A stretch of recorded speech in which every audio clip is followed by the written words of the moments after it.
किसान भाइयों, हमारे यहाँ जो फल एवं सब्जी परीक्षण है उसके भी हम उत्पाद तैयार करते हैं। हमारे यहाँ इसके लिए भी एक इकाई है और वहाँ पे महिलाओं को प्रशिक्षण दिया जाता है। इससे हम विभिन्न प्रकार के जैम, जेली, अचार, मुरब्बा तैयार करते हैं और इसको भी हम किसानों तक यहाँ तक पहुँचा रहे हैं।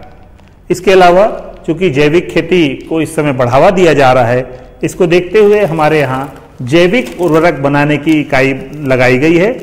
इसमें हम राइजोबियम कल्चर, पीएसबी, एजेटोबैक्टर, एजोस्पाइरलम जैव उर्वरक तैयार करते हैं और बहुत ही कम लागत में हम इसको किसानों तक पहुंचाने का प्रयास कर रहे हैं तथा इसके बारे में हम विभिन्न कृषि विज्ञान केंद्रों के माध्यम से किसानों को सलाह देते हैं कि जैविक खेती के लिए इनका प्रयोग जरूर करें। इनकी कीमत भी कम होती है, इससे मृदा की उर्वरा शक्ति भी बने रहती है। इसी कड़ी में हमारे यहाँ एक छत्तीसगढ़ खेती त्रैमासिक पत्रिका का प्रकाशन किया जाता है। ये इसकी वार्षिक सदस्यता शुल्क हम लेते हैं और किसानों को घर बैठे उनके घर के पते से हम इनको पहुंचाने का कार्य करते हैं। ये त्रैमासिक पत्रिका है और इसमें जो लेटेस्ट जो नवीनतम जानकारी है उसको हम किसानों तक पहुंचाते हैं। हमारे यहाँ एक कृषि अभियांत्रिकी संकाय में एक इकाई है जिसमें कि हम किसानों हेतु छोटे छोटे कृषि यंत्र, खासकर बैल चालित हस्तचालित कृषि यंत्र बनाते हैं। ये जो मेरे हाथ में देख रहे हैं मेज सेलर है, ये मक्के के दाने को निकालने का काम करता है। जब हम इसमें मक्के को घुमाते हैं तो उसका दाना आसानी से निकल जाता है और इसकी भी बहुत अच्छी डिमांड हमारे किसान भाइयों से आती है। हमारा उद्देश्य है कि हम इस कृषि उत्पाद केंद्र की सहायता से हम इस उत्पाद को किसानों तक पहुंचाएं। ये लो और बताओ। बस। अरे ये क्या भैया जी, बस इतनी सी रासायनिक खाद? किसानी छोड़ रहे हो क्या? किसानी नहीं, नादानी छोड़ रहे हैं। मिट्टी की जांच कराई है। अब तो लाला जी जितनी जरूरत है उतने ही उर्वरक खेत में डालेंगे। हाँ, किसान भाई आज ही अपने जिले की नजदीकी भूमि परीक्षण प्रयोगशाला में मिट्टी की जांच जरूर करवाएं और मिट्टी में पोषक तत्व, नमी व पौधे के विकास को देखते हुए केवल जरूरत के अनुसार ही पोषक तत्व डालें। और हाँ, मिट्टी में गंधक, जस्ता, बोरोन जैसे सूक्ष्म पोषक तत्वों का पता लगाना भी न भूलें। उर्वरक और जैविक खाद के सही उपयोग से भूमि का उपजाऊपन बनाए रखें, उत्पादकता बढ़ाएं, खर्चा घटाएं और बहुमूल्य विदेशी मुद्रा बचाने में भी सहयोग दें। और हाँ, धीमी गति से नाइट्रोजन उपलब्ध कराने वाले उर्वरकों जैसे नीम लेपित यूरिया को प्राथमिकता दें और यूरिया का पत्तों पर छिड़काव करें। अरे वाह, तू तो सचमुच समझदार हो गया रे। अधिक जानकारी के लिए संपर्क करें जिला कृषि अधिकारी या किसान कॉल सेंटर। अम्मा खाना दे दो ना। सबर कर गोलू, अभी दाल नहीं गली है। तू फिक्र ना कर गोलू की अम्मा, अब की बार अपनी दाल खूब गलेगी। क्या मतलब जी? अब की बार NFSM के तहत दाल की पैदावार को बढ़ाने के तरीकों को दिखाने के लिए देश में 1000 क्षेत्र चुने गए हैं, जिसमें हमारा इलाका भी आ गया है। पर इससे हमें क्या फायदा? हमें 5 एकड़ खेती के लिए खाद और कीटनाशक के अलावा बढ़िया बीजों की एक मिनी किट भी मिलेगी। इतनी दाल का करेंगे क्या जी? अरे भगवान, सरकार ने दलहन का समर्थन मूल्य भी खूब बढ़ा दिया है और इनकी खरीद का भी पूरा इंतजाम कर लिया है। इससे आमदनी बढ़ेगी और फिर हमारा गोलू अच्छे स्कूल में जाकर के कृषि वैज्ञानिक बनेगा। हाँ, क्या करूं? हाँ, मैं ऐसे ही करूंगा। हाँ, अच्छा, मैं जा रहा हूँ। अच्छा, जी जी जी, हाँ, जी जी जी। किससे बात कर रहे थे इतना हंस कर? किसान कॉल सेंटर, विशेषज्ञ से खेती के बारे में सलाह ले रहा था। सुबह भी, रात को भी? किसान कॉल सेंटर सुबह 6 बजे से रात को 10 बजे तक खुलता है। रविवार को भी? हाँ भाई, साल के 365 दिन खुलता है। और इतना फोन का बिल कौन भरेगा? अरे, किसान कॉल सेंटर की सेवा मुफ्त है। पर तुम ये सब क्यों पूछ रही हो? मैं तो कुछ और ही समझी थी। किसान भाई, कृषि संबंधी समस्याओं का अपनी भाषा में तुरंत समाधान पाने के लिए पूरे भारत में किसी भी फोन से राष्ट्रीय हेल्पलाइन नंबर 1800-1801-551 पर संपर्क करें। किसानों का दोस्त, किसान कॉल सेंटर।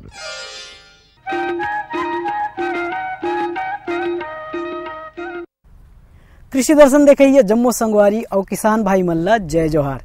संगी हो ये कार्यक्रम में आप मन के बहुत बहुत स्वागत है। संगवारी हो, साग भाजी के खेती हर कृषि आय के बहुत अच्छा साधन है, बहुत अच्छा माध्यम है। काबर की साग भाजी के खेती में बने आमदनी है हमार किसान भाई मन ला।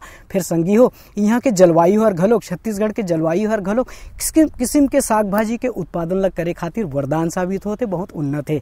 एक सेती हमार छत्तीसगढ़ के जम्मो छोटे बड़े किसान भाई मन हा 12 महीना आनी बानी के साग सब्जी के खेती ला करके बढ़िया आमदनी ला ले सकत है, बहुत मुनाफा कमा सकत है। तो संगवारी हो आज हम चर्चा करबो आलू के सुघ्घर खेती के बारे में। संगवारी हो आलू की खेती बहुत फायदा वाला खेती है, बहुत आमदनी वाला खेती है और एकर खेती ला सुघ्घर रखन ले आप मन करके बढ़िया फायदा कमा सकत हो। और संगी हो काबर की आलू हर सब साग भात में सबो सब्जी में बहुत मिठाते, बहुत अच्छा होते, ओकर बिना सबो साग अधूरा है। और एकरे सेती आलू ला सब्जी के राजा कहे जाते। संगवारी हो ओकरे कारण एकर मांग हा बाजार में 12 महीना बने रही थे और एकर मांग ला देख के बढ़िया कीमत घलोक हमार किसान भाई मन ला मिलते। तो एकरे सेती आपन ये खेती ला करके बढ़िया आमदनी ला कमा सकत हो। तो संगवारी हो आलू के सुघ्घर खेती ला हमन उन्नत ढंग ले कैसे करबो जेमे हमला और ज्यादा ले ज्यादा आमदनी होए, ज्यादा फायदा होए। और संगवारी हो एकर जानकारी लेवन। आलू की खेती में तापमान का विशेष योगदान होता है। इसकी काश्त के लिए ठंडी जलवायु की आवश्यकता होती है। अधिक पैदावार लेने के लिए तापमान का कम होना आवश्यक होता है। फसल की अलग अलग अवस्थाओं में आलू के पौधों को अलग अलग तापमान की जरूरत पड़ती है। हमारे राज्य के औसत तापमान पर आलू की पैदावार ली जा सकती है। आलू की खेती के लिए रेतीली दोमट भूमि को सर्वोत्तम माना गया है, जिसका पीएच मान 5.2 से 6.5 के बीच हो। हमारे राज्य में ऐसी भूमि की भी भरमार है जहां आलू की भरपूर पैदावार ली जा सकती है। कुछ उन्नत किस्मों को छत्तीसगढ़ के लिए उपयुक्त पाया गया है, जैसे कुफरी अलंकार, कुफरी बहार, कुफरी ज्योति, कुफरी चंद्रमुखी, कुफरी अशोका और कुफरी जवाहर आदि। अच्छी पैदावार लेने के लिए स्वस्थ बीज का ही उपयोग किया जाना चाहिए और ऐसा ही हमारे राज्य के कुछ आलू उत्पादक विकासशील किसान कर भी रहे हैं। आलू उपजाने की नई विधि के अंतर्गत ये भी बात सामने आती है कि बीज के वजन के आधार पर ही कंद की दूरी का निर्धारण किया जाए। यदि ऐसा किया गया तो फसल में आने वाली लागत बहुत हद तक कम हो सकती है। नई नई जानकारियों के साथ आलू की खेती बेहद लाभप्रद साबित हुई है। इसलिए ये भी जरूरी है कि आलू की खेती लेने वाला किसान रोपण की विधि को विशेषज्ञों और जानकारों से भली भांति समझ ले। आलू की खेती के लिए की जाने वाली जुताई आधुनिक तौर पर हो तो पैदावार और भी ज्यादा होती है। इसकी जुताई मिट्टी पलटने वाले हल से करें और उसके बाद 3 से 4 बार जुताई ट्रैक्टर से करना हो तो डिस्क हैरो से किया जाए। आलू जमीन के अंदर पाई जाने वाली पैदावार है, मगर फिर भी इसे हवा की आवश्यकता होती ही है। इसके लिए बहुत ही बेहतर होता है यदि खेत भुरभुरी हो। खेतों को भुरभुरा बनाए रखने के लिए इसमें हर जुताई के बाद पाटा अवश्य चलाई जानी चाहिए। मांदा का निर्माण कर यदि आलू की खेती की जाए तो ये किसान भाइयों के लिए सुविधाजनक भी है और लाभदायक भी। आलू अनुसंधान परियोजना में कार्यरत हूँ। किसान भाइयों, ये जो आप खेत देख रहे हैं ये इसी अनुसंधान परियोजना के अंतर्गत अनुसंधान कार्यों के लिए आलू की फसल लगाई गई है, उसका दृश्य आप देख रहे हैं। ये आलू की खेती जैसे आप देख रहे हैं, आलू की खेती के लिए सर्वप्रथम तैयारी की जाती है खेत की। काफ़ी चूँकि यह कंदी फसल है, इसके लिए भूमि की तैयारी काफ़ी अच्छे से करनी होती है। सर्वप्रथम एमबी प्लाऊ से खेत को अच्छे से प्लाइंग कर लिया जाता है। तत्पश्चात क्रिस क्रॉस हैरोइंग की जाती है डिस्क हैरो से। डिस्क हैरो से करने के पश्चात कल्टीवेटर और बाद में फिर रोटावेटर चला के भुरभुरा कर लिया जाता है। भुरभुरा करने के उपरांत भूमि की में अपन जिस तरह से देख रहे हैं आप कि क्यारियाँ बनी हुई हैं, रीजेस बनी हुई हैं, तो इस रीजेस को तैयार करते हैं ट्रैक्टर से। अगर आप किसान भाई अगर खेत तैयार कर रहे हैं तो रीजर की सहायता से तैयार कर लेते हैं और 2 रीजर्स के बीच की दूरी अपन 60 सेंटीमीटर करीब रखते हैं। 60 सेंटीमीटर रखते हैं। इसी रीजर्स पे फिर बाद में आलू लगाई जाती है। इस आलू को 20 सेंटीमीटर की दूरी पे हमें लगाना होता है।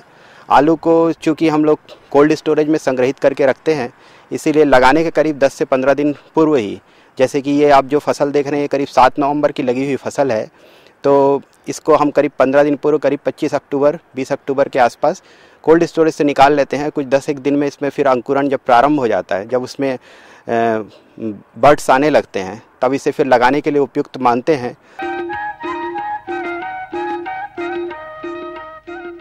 किसान भाई हो, फसल कोनो रहा है, सिंचाई व्यवस्था ला अच्छा ढंग ले करना अब्बड़ जरूरी होते। जतेक सुगर अकन ले हमन पानी ला पलोबो ओतके अच्छा फसल के बढ़वार होही, जेकर ले हमला उत्पादन ज्यादा मिलही। जैसे आजकल हमार किसान भाई मन ज्यादातर पहाटा पानी ला पलो देथे, ओकर ले पानी के बर्बादी घलोक होथे और पौधा ला पर्याप्त मात्रा में पानी नहीं मिले। हमन ये कार्यक्रम के माध्यम ले हमार छत्तीसगढ़ के किसान भाई मन ला ये सलाह देना चाहबो कि आप मन पहाटा पानी नहीं पला के ड्रिप एरीगेशन यानी कि टपक विधि के माध्यम ले सिंचाई व्यवस्था ला करो तो सोना में सुहागा है संगवारी हो। काबर की टपक विधि के माध्यम ले अब्बड़कन फायदा है। एक तो पौधा ला पर्याप्त मात्रा में पानी हर मिलथे, पानी के बहाव नहीं होए, जेकर ले खरपतवार घलोक नहीं होए। फिर संगे संग संगी हो एकर माध्यम ले आप मन दवाई और खाद ला घलोक दे सकत हो, जेकर ले समय और लागत में घलोक कमी आथे। तो संगवारी हो, आलू के सुघ्घर खेती में कैसे ढंग ले हम जल प्रबंधन करबो, सिंचाई के सुघ्घर व्यवस्था ला कैसे ढंग ले करबो, आओ देखन।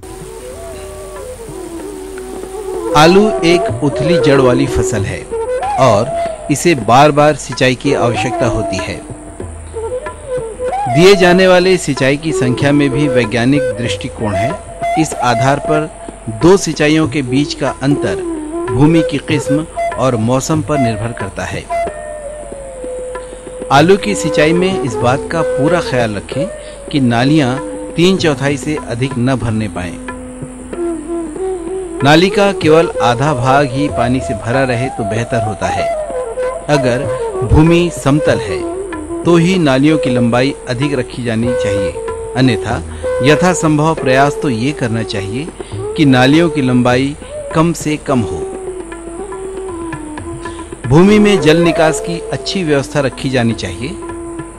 पानी रुकने की दशा में कंद विकृत और अविकसित रह जाते हैं, जिसका की असर पैदावार पर भी पड़ता है। सबसे अच्छा ये होता है कि सिंचाई के लिए टपक पद्धति का इस्तेमाल किया जाए। किसान भाइयों, चूँकि यह आलू की जो फसल है उथली जल वाली फसल होती है, इसके लिए जल की समुचित मात्रा की आवश्यकता होती है।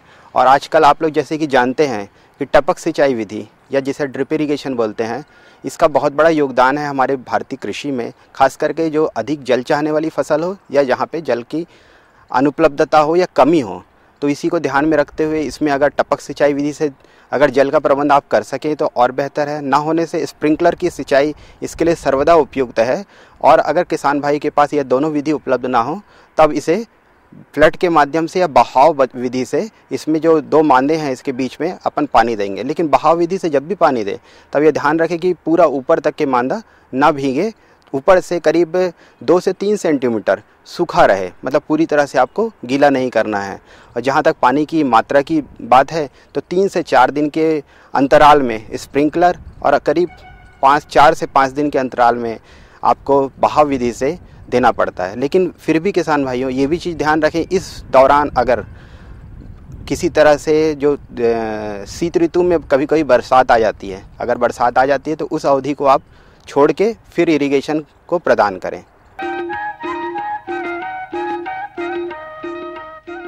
किसान भाई हो, फसल के अच्छा उत्पादन लेना है, अच्छा बढ़वा लेना है तो सही खाद ला सही समय और सही मात्रा में देना अब्बड़ जरूरी होते। खाद पड़े तब खेत, नहीं तो कूड़ा और रेत कहे गे। जतेक सुघ्घर रखन ले हम खाद देबो, फसल के बढ़वार अच्छा होई और उत्पादन घलोक अच्छा मिली। तो संगवारी हो, आलू के खेती में कौन कौन से खाद ला कब कब कतका मात्रा में और कैसे ढंग ले देबो, आओ जानन। कृषि के जानकारों और विशेषज्ञों के निर्देशानुसार उर्वरक और खाद का प्रयोग किया जाना चाहिए, क्योंकि यही हमारे आलू की फसल के लिए उपयुक्त होता है।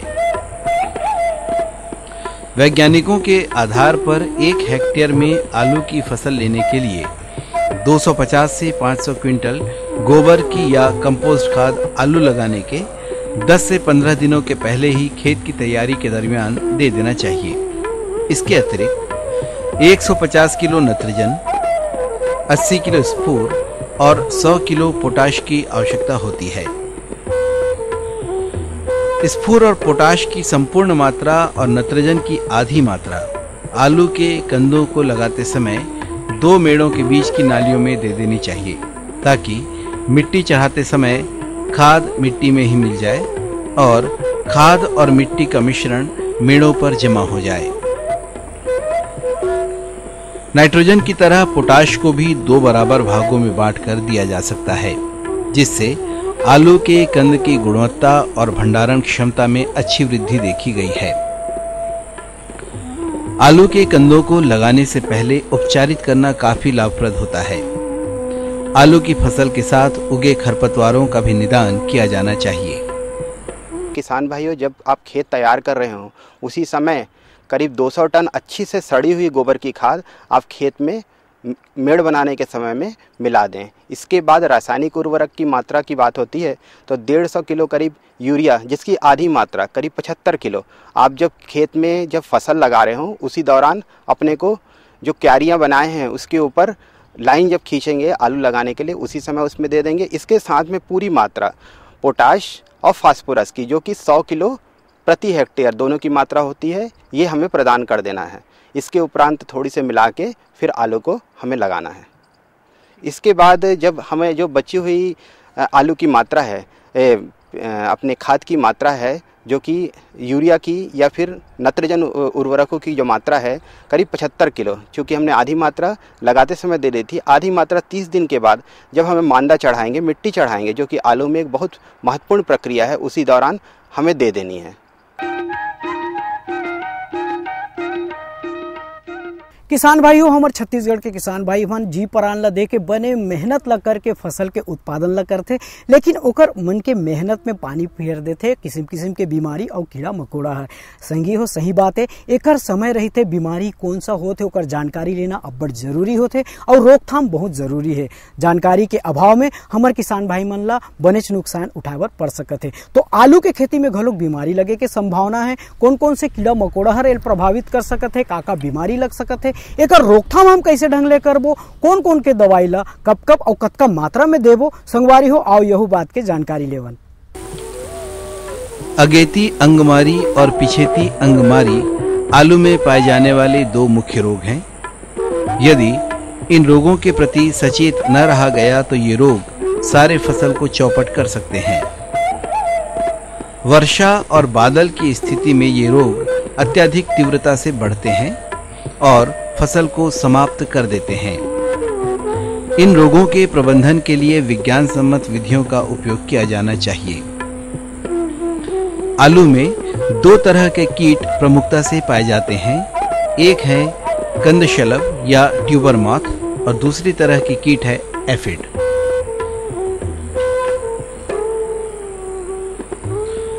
यदि वैज्ञानिक पद्धतियों को अपनाई जाए तो इन कीटों से बड़ी सहजता से निजात पाया जा सकता है।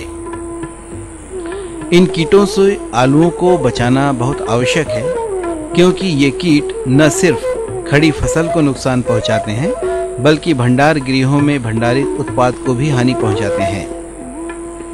इन कीटों के प्रकोप से बचने के लिए स्वस्थ और प्रमाणित कंद बीज का ही प्रयोग किया जाना चाहिए। कार्बोहाइड्रेट का प्रमुख स्रोत आलू सोलेनेसी परिवार का एक बहुत ही महत्वपूर्ण सब्जी है। इसकी गिनती संसार के प्रमुख 4 फसलों में की जाती है। ये भी क्या कम गर्व की बात है कि इस सदाबहार शाक को हमारे राज्य की भूमि अनुकूल लगती है। हमारे राज्य के किसानों के लिए ये बहुत ही अच्छा होगा कि वे आलू के लिए गंभीर हो जाएं। किसान भाइयों, जैसे कि आप अभी देख रहे हैं कुछ मौसम थोड़ा सा बादल वाला हो गया है, थोड़ी सी मौसम में नमी की मात्रा बढ़ गई है, तापमान भी थोड़ा सा बढ़ रहा है। इस तरह की जब दशा हो तो किसान भाई पहले से ध्यान रखें, क्योंकि आलू बहुत ही संवेदनशील होता है। इसमें कुछ कीड़े बीमारियों के लिए, खास करके बीमारी जो पत्तियों में धब्बे आते हैं, अर्ली और लेट ब्लाइट, इसके लिए आपको पहले से ही जैसे ही मौसम इस तरह का दिखे, आप एक छिड़काव मैनकोजेब का 2 ग्राम प्रति लीटर के हिसाब से घोल बना के प्रति हेक्टेयर के हिसाब से आप स्प्रे कर लें। इसके अलावा इसमें रस चूसने वाले कीड़ों का अत्यधिक प्रकोप होता है, जिसे कि अपन लोग एफिड और वाइट फ्लाई बोलते हैं। इसका अत्यधिक प्रकोप होता है, खास करके जब मौसम ऐसे इसके लिए अनुकूल हो। तो इस समय किसान भाई इसके नियंत्रण के लिए अपन आइमेडाक्लोरोपिड, एक ये दवा है, बहुत ही उपयुक्त दवा है। इसकी 0.2 ml प्रति लीटर की मात्रा देके इसका छिड़काव करें।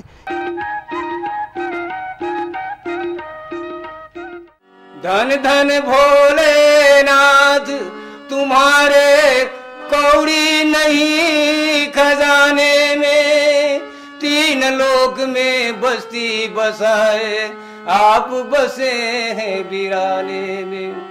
हर हर बम बम बोल के भैया लेला गंगा जल कांवर में, लेला गंगा जल कांवर में, सावन में बाबा के जलवा चढ़ाव होके मगन चल देवघर में।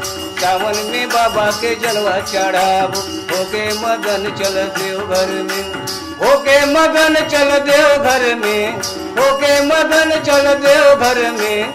सावन में बाबा के जलवा चढ़ाव होके मगन चल देवघर में। सावन में बाबा के जलवा चढ़ाव होके मगन चल देवघर में।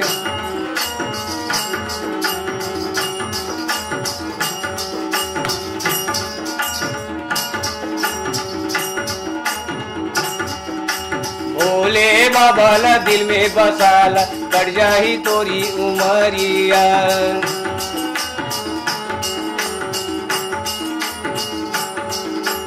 खाली कोई लौटे न भैया भोले के सब पे नजरिया।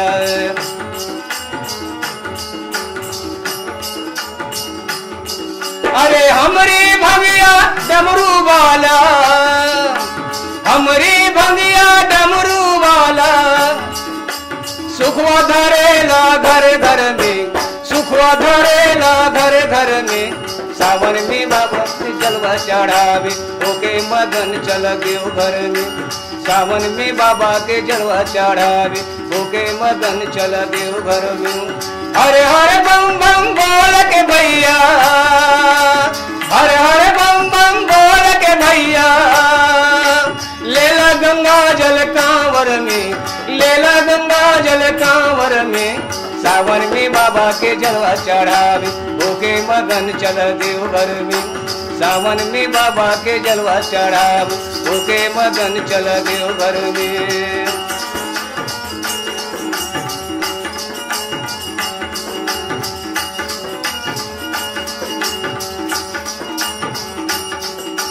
भोला के भारी महिमा हो भैया, भोला है बड़का दानी हो।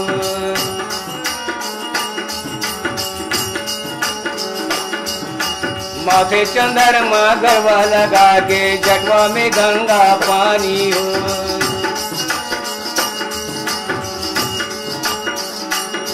अरे बाघक छाला पहिरे कमर में, बाघक छाला पहिरे कमर में। दुखवा हरेला घर घर में, दुखवा हरेला घर घर में। सावन में बाबा के जलवा चढ़ावे होके मगन चल देवघर में। सावन में बाबा के जलवा चढ़ावे होके मगन चल देवघर में। हरे हरे बम बम बोल के भैया, हरे हरे बम बम बोल के भैया, लेला गंगा जल कांवर में, लेला गंगा जल कांवर में। सावन में बाबा के जलवा चढ़ावे होके मगन चल देवघर में। सावन में बाबा के जलवा चढ़ावे होके मगन चल देवघर में।